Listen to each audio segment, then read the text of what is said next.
ध्यानाभ्यास के लिए कृपया अपने नेत्रों को बंद कर लीजिए।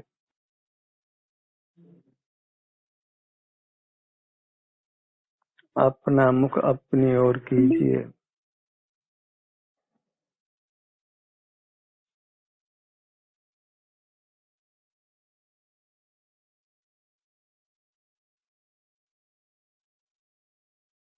अपना मुख अपनी ओर रहे तो हम कर्म बंधन से छूटते हैं, और अपना मुख पर की ओर रहे तो हम नूतन कर्मों से बंधते हैं।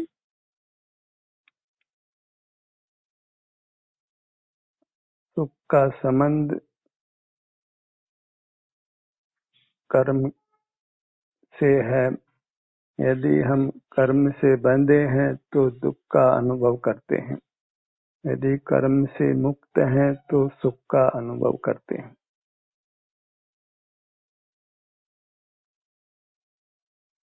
कर्म से मुक्त होने के लिए हमें अपना मुख अपनी ओर रखना है, तो स्वतः ही कर्मों से छूटकर हम सुख का अनुभव करते हैं। ये जीव सुख का संबंध बाह्य जगत से करता है, दुख का संबंध भी बाह्य जगत से करता है, जबकि सुख दुख का संबंध कर्म के कारण है। क्योंकि कर्म दिखाई नहीं पड़ता है, बाह्य स्थूल पदार्थ ही दिखाई पड़ते हैं, तो हम सुख दुख का संबंध बाह्य पदार्थों से मान लेते हैं। एक के संयोग में एक व्यक्ति को सुख का अनुभव होता है और दूसरे व्यक्ति को दुख का अनुभव होता है। इससे जाना जाता है कि सुख दुख का संबंध बाह्य संयोगों से नहीं होकर कर्म से है। यदि सुख की कामना है तो हमें अपने आप को कर्मों के बंधन से ही मुक्त करना है, अन्य कोई मार्ग नहीं है। और कर्म बंधन से मुक्त होने के लिए जहाँ कर्म का बंधन है वहीं से जुड़कर हमको रहना है। कर्म का बंधन अपने सिर से पैरों तक है, तो कर्म मुक्ति के लिए हमें अपना ध्यान अपने सिर से पैरों तक रखना है। या जो भी संवेदना मिले उसको स्वीकार करना है, दूसरा कोई मार्ग नहीं है। अपने ध्यान को हम अपने विस्तार तक अपने सिर से पैरों तक ही रखें, और जो भी विभिन्न भागों में संवेदना मिलती है उसको स्वीकार करें।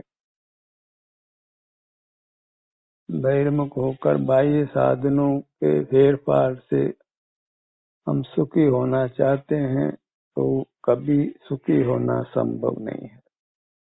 कदाचित कभी राता वेदनी कर्म का उदय हो तो हमें सुख सा लग सकता है, पर बाह्य पदार्थों से वास्तव में कुछ भी सुख नहीं होता है, क्योंकि बाह्य पदार्थ सुख स्वभावी नहीं है। और कदाचित सुख स्वभावी होते तो भी अन्य पदार्थ के सुख का अनुभव हम नहीं कर सकते। हमें हमारे ही सुख दुख की अवस्था का भोग होता है।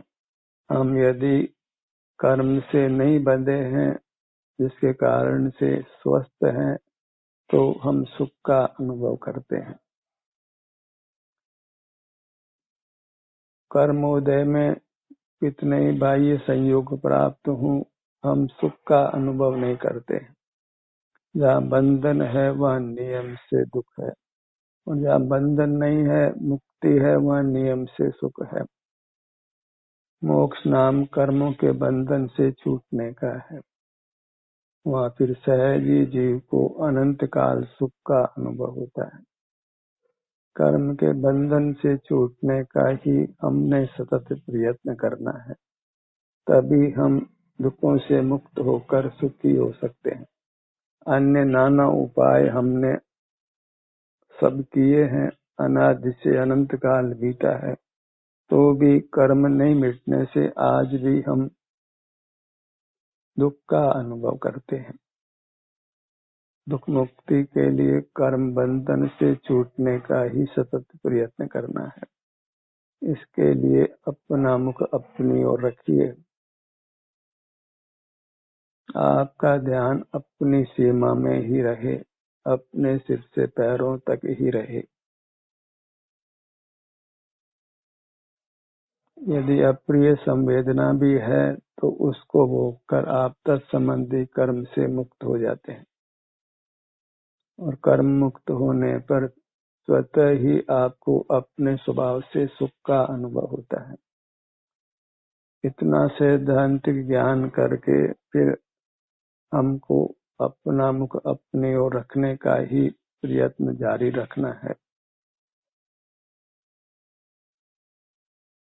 और इस प्रयत्न में किसी बाह्य पदार्थ के सहयोग की आवश्यकता नहीं है। प्राप्त मूर्त शरीर की भी उसमें आवश्यकता नहीं है। जहाँ अंतर्दृष्टि करते हैं तो वहाँ हम पूर्ण स्वाधीन होते हैं। वहाँ मूर्त शरीर का भी अवलंबन नहीं है और बाह्य जगत के पदार्थों का भी अवलंबन नहीं है। यह स्वाधीन पुरुषार्थ है, बिना किसी की सहायता का है। इसी पुरुषार्थ से हमको कर्मों के बंधन से मुक्त होकर सुखी होना है। जीवन सुखी तभी होता है जब अपना संपूर्ण आभ्यंतर शरीर स्वस्थ हो, कर्म के बंधन से रहित हो। स्वस्थ होने के लिए हमें अपने में ही स्थित रहना है। जैसा स्वस्थ शब्द का अर्थ है अपने में स्थित होना, अपने में उपस्थित रहना। जब हम स्वस्थ हैं तो नियम से सुख का अनुभव करते हैं, अस्वस्थ हैं तो नियम से दुख का अनुभव करते हैं। हमें स्वस्थ होने का ही उपाय करना है। अपना स्वरूप सिर से पैरों तक है, यही स्वद्रव्य है, इसी में हमको स्थित रहना है।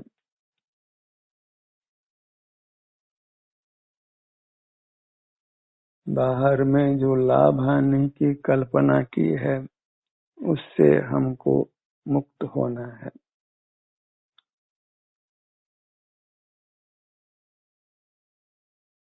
परावलंबन को कम करते जाना है ताकि अपने में हम स्थित रह सकें।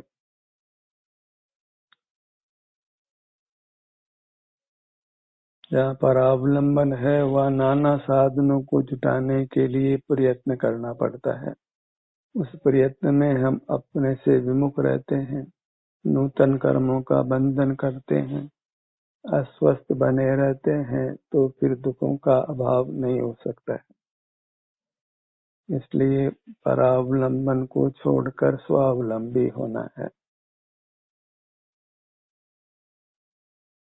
और अपने को पहचान लेना है। सिर से पैरों तक ही ये मैं हूँ, ऐसी अनुभूति स्वयं होती है।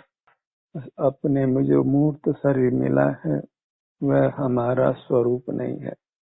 कर्म बंधन मिटने पर यह मूर्त शरीर पृथक होता है और नूतन शरीर की प्राप्ति नहीं होती है। उसी को मोक्ष होना या निर्वाण होना कहते हैं। इसी निर्वाण को पाने के लिए हमें संपूर्ण प्रयत्न करना है। आपका कर्तव्य इतना ही है कि आप बहिर्मुख नहीं हो। फिर आपका ध्यान अपने आभ्यंतर शरीर के किसी भी भाग में रहे, विचरण करे या ठहरे, आप कर्मों के बंधन से मुक्त होते हैं। रागादिक दोष उत्पन्न नहीं होते, नूतन कर्मों का बंधन नहीं होता।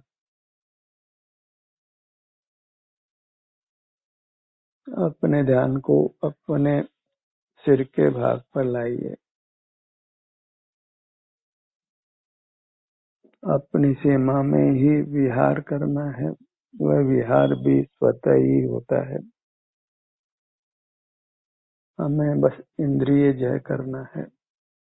मोह पर जय तो फिर स्वमेव हो जाती है। राग आदि के दोषों में भी उत्पन्न नहीं होते हैं।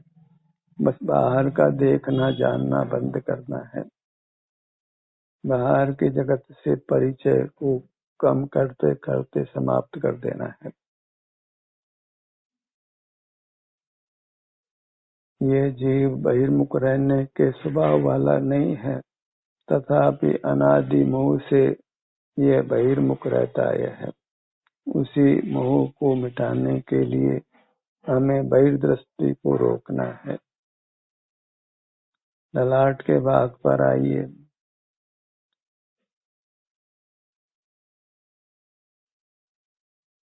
एक ही लक्ष्य बनाइए कि हमारा आभ्यंतर शरीर स्वस्थ रहे। इसलिए सारा ध्यान आभ्यंतर शरीर पर ही रखना है। अपने आभ्यंतर शरीर से निरंतर जुड़कर रहने का प्रयास करना है। दोनों भवों के मध्य भाग पर आइए। अभी कर्म का संबंध होने से अपना संपूर्ण शरीर एक साथ वेदन अनुभव में नहीं आता है, इसलिए इसको हम अपने असर्व प्रदेशों से ही अनुभव करने का प्रयत्न करें। इसी के किसी भाग पर किसी अंग उपांग से हमको युक्त होना है।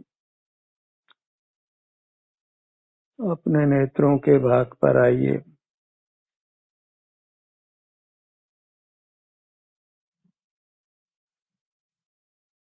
हमें उत्तम मनुष्य भाव मिला है, तो योग्य यही है कि हम अपने को कर्मों के बंधन से मुक्त करने का प्रयास करें। उसी से हम स्थायी सुख को पा सकते हैं।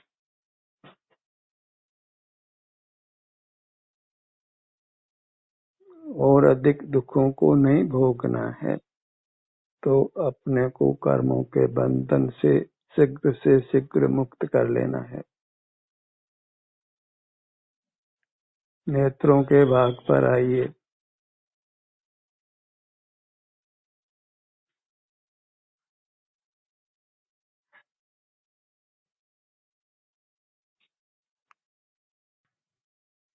निमित्त नैमित्तिक संबंध वास्तव में कर्म के साथ में है।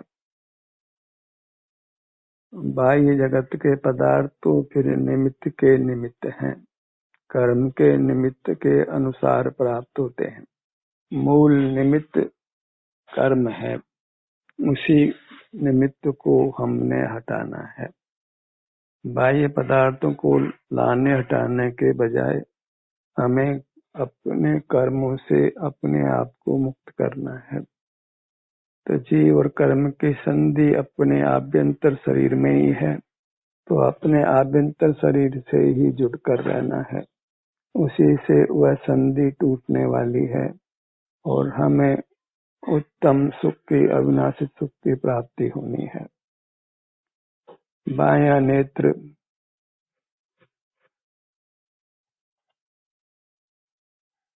दायां नेत्र,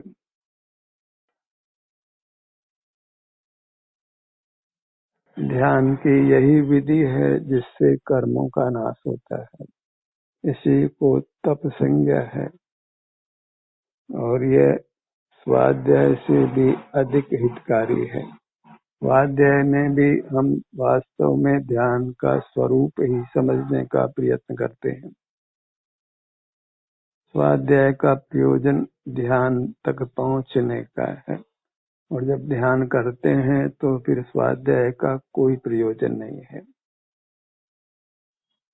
कानों के भाग पर आइए।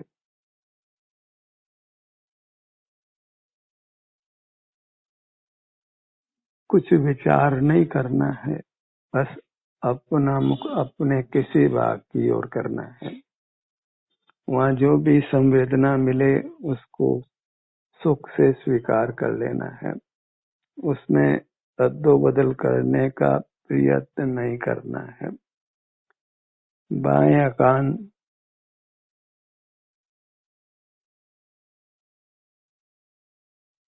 दायां कान,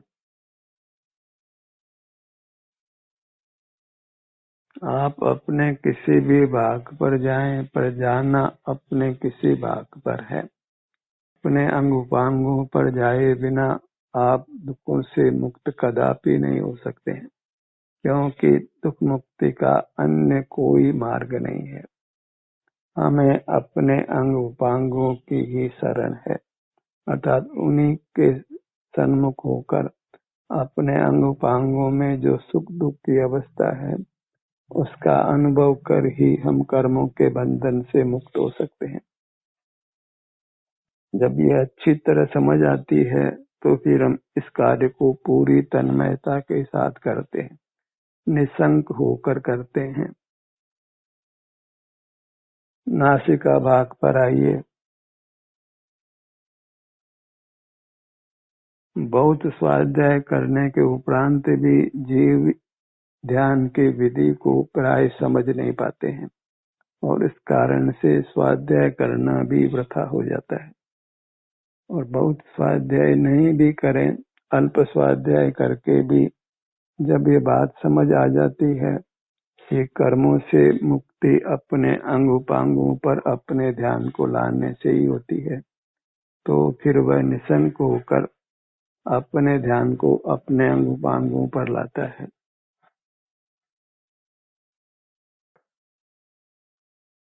और उस समय बाहर का जानना स्वतः बंद हो जाता है और उसमें कुछ भी हानि नहीं है।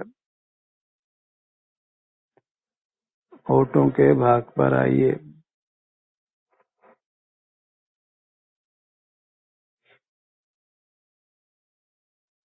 मुख के भीतर दंत पंक्ति मूर्त अंगों की कल्पना नहीं करना है। वहाँ जो भी संवेदना मिलती है उसी को पाकर संतुष्ट रहना है। जिह्वा, ऊपर तालू का भाग,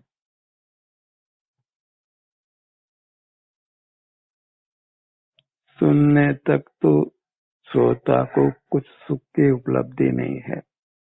सुन करके जब वह अपना ध्यान अपने अंगों पर लाता है तब ही मोक्ष मार्ग बनता है। तो ध्यान सत्र में भी अपने अंगों पर अपने ध्यान को लाने का कर्तव्य आपका ही है। उसमें निर्देशक का कोई कार्य नहीं है, क्योंकि यह कार्य एकाकी ही होता है, स्वयं को ही करना होता है। उसमें दूसरे की कुछ सहाय नहीं है, अत्यंत स्वाधीन कार्य है जिसको हमने तत्परता से कर अपने को कर्मों के बंधन से मुक्त कर लेना है। ठुड्डी का भाग,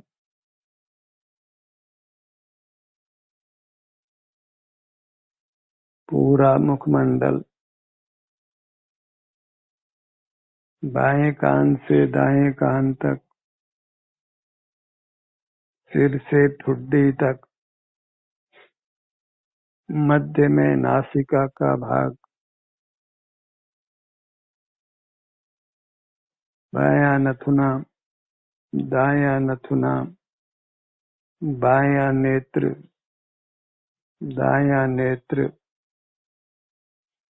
बायां कान, दायां कान। अपने किसी भी भाग पर आने में वास्तव में कोई समय लगता नहीं है। जहाँ चाह होती है वहाँ आप शीघ्र ही अपने किसी भाग पर आकर उस भाग के सुख दुख का अनुभव कर सकते हैं। गर्दन का भाग,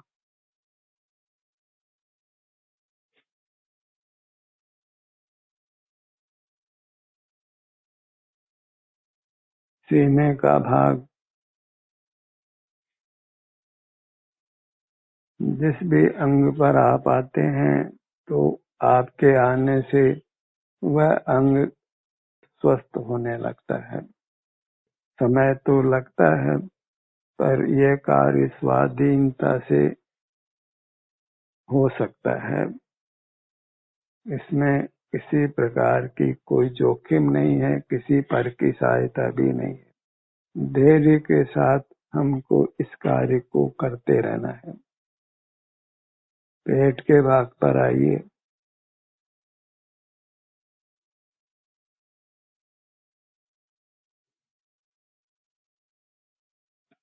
हमको शरण अपने अंग उपांगों की ही है।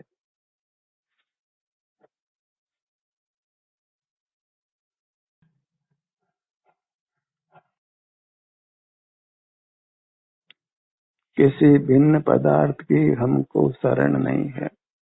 हमें अपने अंग उपांगों को, अपने आभ्यंतर शरीर को कर्मों के बंधन से मुक्त करना है।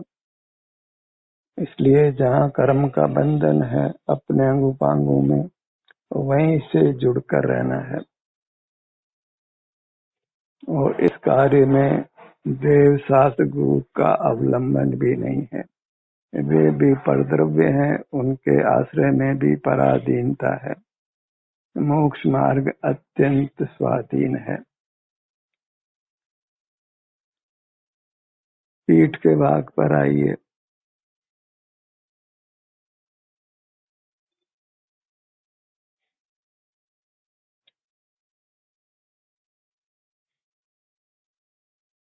बड़ी तन्मयता से इस कार्य को कीजिए, अत्यंत रुचि के साथ, अत्यंत प्रमोद के साथ, क्योंकि इसके फल में आपको सकल कर्मों के बंधन से मुक्त होकर अनंत काल सुख से रहना है, परमात्मा होकर रहना है। परमात्मा पद को ही पाना है। न मनुष्य होना है, न पशु पक्षी होना है, न नारकी होना है, न देव होना है। बस कर्म के बंधन से मुक्त होकर परमात्मा होकर रहना है।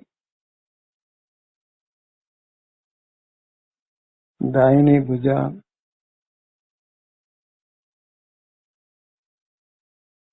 दाहिनी हथेली, कनिष्ठा, अनामिका, मध्यमा, तर्जनी, अंगूठा, कलाई, कलाई से कोहनी तक आगे की भुजा, कोहनी से ऊपर कंधे तक का भाग, दाहिना कंधा। इस कार्य को आप स्वयं कभी भी स्वाधीनता से, सुगमता से कर सकते हैं।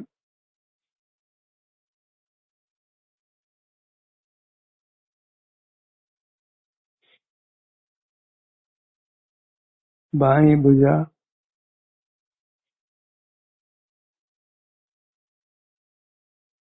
और इस कार्य को तत्परता से अधिक समय करना है।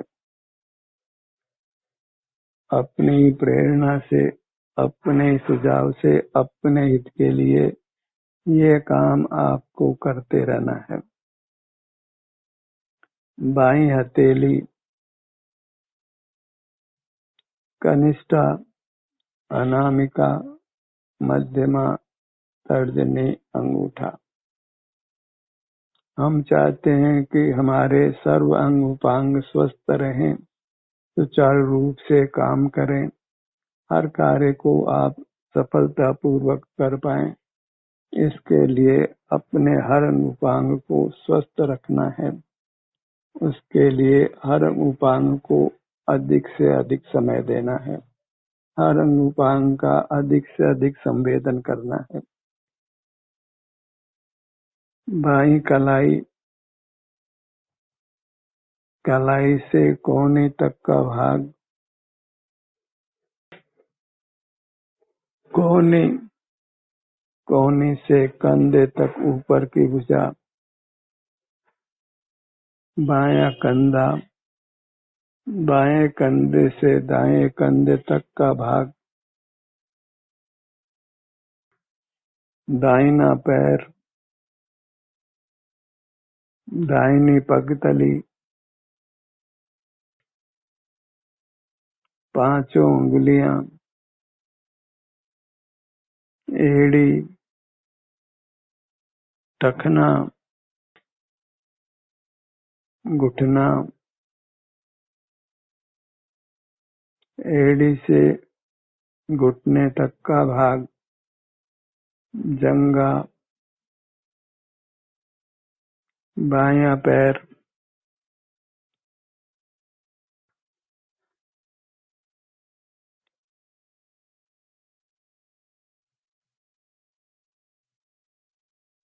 पगतली, पांचों उंगलियां, एड़ी, टखना, पिंडली, घुटना, जंघा।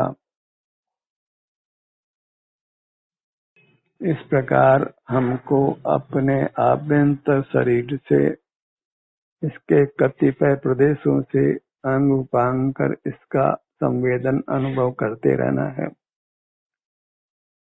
और इस प्रकार हमको कर्मों के बंधन से मुक्त होते जाना है।